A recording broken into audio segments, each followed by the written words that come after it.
let me ask you this. So when you're going to some of these places, who do you see on staff? Like who do you feel like is typically it's a pickleball player? Yeah. Yeah. And so that's what we're hearing. That's what we're seeing. That's what we're learning. And so like if I'm a young pickleball player or even an old pickleball player, let's say I'm retired and I love playing pickleball, well, we're going to give our employees a free membership and we're going to pay them. So come and play anytime you want. So we think even though there's going to be a little bit of labor required, right, especially if we're doing events and things like that, we think the talent that you'll attract, because it's kind of a niche, that you'll have better opportunity for labor. In Austin, when we were playing there that morning, they had some tournaments there. They've already had some tournaments there. Yeah. And the lady that checked us in is a pickleball player. And then some of the other people playing, it was like 6 o'clock in the morning when we were playing. There were some of the professional ones that are on teams. I can't remember the name of the teams, but like some of these cities have teams. And they were on that particular team. They compete nationwide, I believe. But here's a pickleball place, and one of the professionals was playing there with some of their friends, and a lot of people are coaching. What are you guys doing with coaching? Do you have coaches in there or trainers in there to help people? Yeah, they're going to have. So the Picklr's actually got an online program through an app that they're going to allow people to. They coach with anybody they want across the country through the TV and the technology system that they're going to have. But then we're going to have people on staff. Yeah, we'll have a specific trainer for every location, and there'll probably be a 9 to 5, or you'll be able to schedule clinics. I'm pretty sure there's 4 free clinics with every membership. So you get 4 free clinics to work with that trainer and, with your monthly membership. And then once you're done with that, you could pay for more if you wanted. So yeah, we're going to be attracting, and that's why I think the model's really interesting, is because we're going to be attracting athletes. And, in our industry with Crumbl, we find that if you can get some good athletes and work around their athletic schedules, they're typically your best employees, because they're hustle, they're competitive, they understand like you got to show up or the coach isn't going to put you in.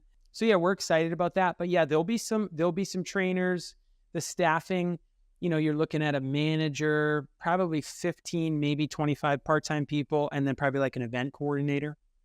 So we're looking at maybe 30 people tops, whereas with Crumbl, we've got like 50 people a store. Plus some, you need some cushion.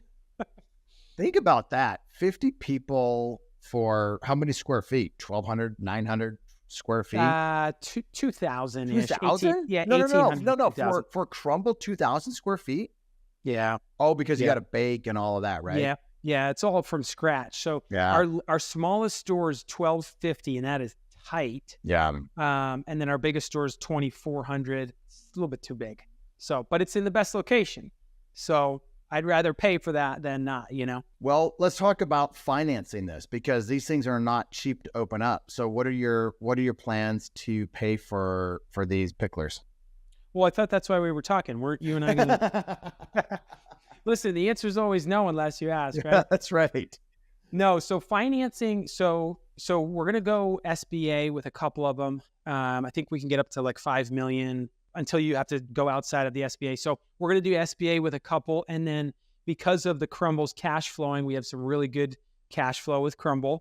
So we're going to leverage that with some banks that we are trying to build relationships with.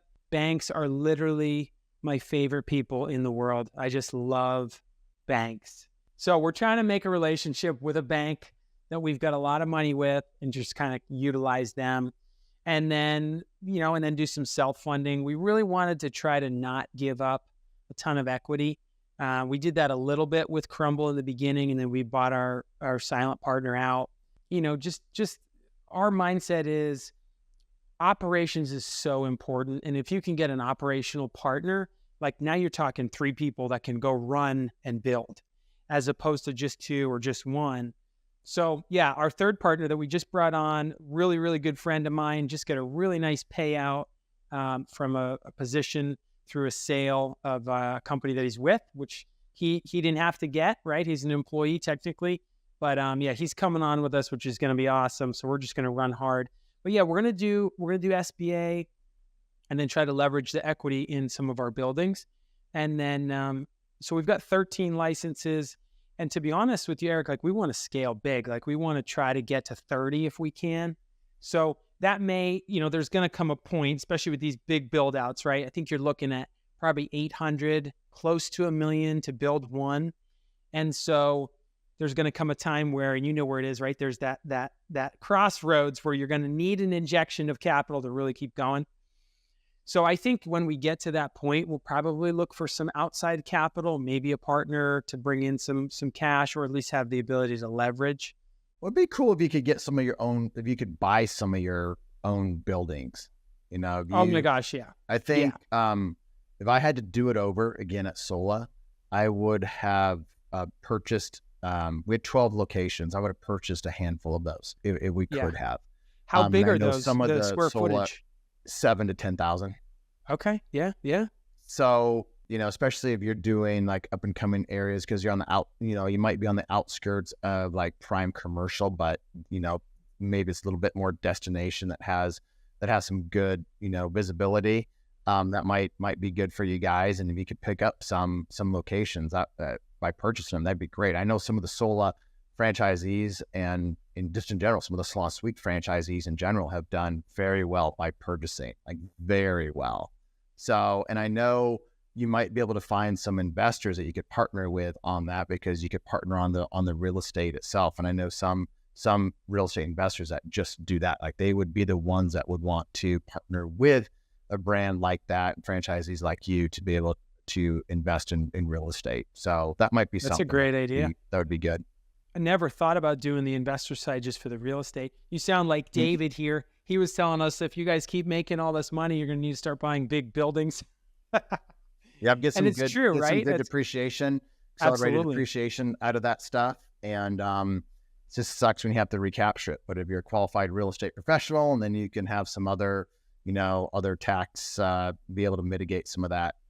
Thanks for listening to the Franchise Secrets podcast. Links to everything can be found over at franchisesecrets.com.